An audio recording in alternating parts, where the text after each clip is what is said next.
తాజా 30 కొందరు వ్యక్తులు రోడ్డు మీదకి వచ్చినప్పుడు మినిమం కామన్ సెన్స్ మెయింటైన్ చేయరు. రోడ్డంతా వాళ్ళ బాబుదన్నట్లు బిహేవ్ చేస్తుంటారు.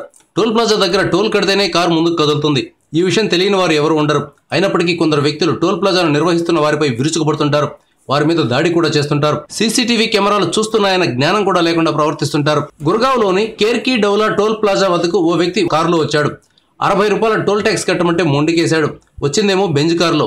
జస్ట్ 60 రూపాయల టోల్ ట్యాక్స్ కట్టడానికి మాత్రం ఇష్టపడలేదు. టోల్ అడిగిన వ్యక్తిని అంతు చూస్తానని బెదిరించి వెళ్లిపోయాడు. గంటన్నర గడిచాక తన కారులో 15 మందిని వేసుకుని మళ్లీ వచ్చాడు. టోల్ ప్లాజాలో ఉన్న అసిస్టెంట్ మేనేజర్ పై దాడి చేశాడు. అతన్ని కిడ్నాప్ చేసి తీసుకెళ్లాడు. ఈ దుండగులంతా గుర్గావ్ ట్రాఫిక్ లో ఇరుక్కుపోయారు. ట్రాఫిక్ ఎంతకీ తగ్గకపోవడంతో కిడ్నాపర్లకు దడ పట్టుకుంది. టోల్ ప్లాజా అధికారిని అరెస్టు చేసి పట్టుకెళ్తున్న దృశ్యం బయటకు లీక్ అవుతుందేమోనని భయపడి అతన్ని వదిలేశారు. అమ్మయ్య అనుకుంటూ ఆ అధికారి వారి చెర నుంచి బయటపడి టోల్ ప్లాజా చేరుకున్నాడు. Thank you viewers. ఈ వీడియో మీకు నచ్చితే లైక్ బటన్ టచ్ చేయండి. తాజా 30 ఛానల్కు సబ్స్క్రైబ్ చేయండి. మీ మిత్రులకు షేర్ చేయండి.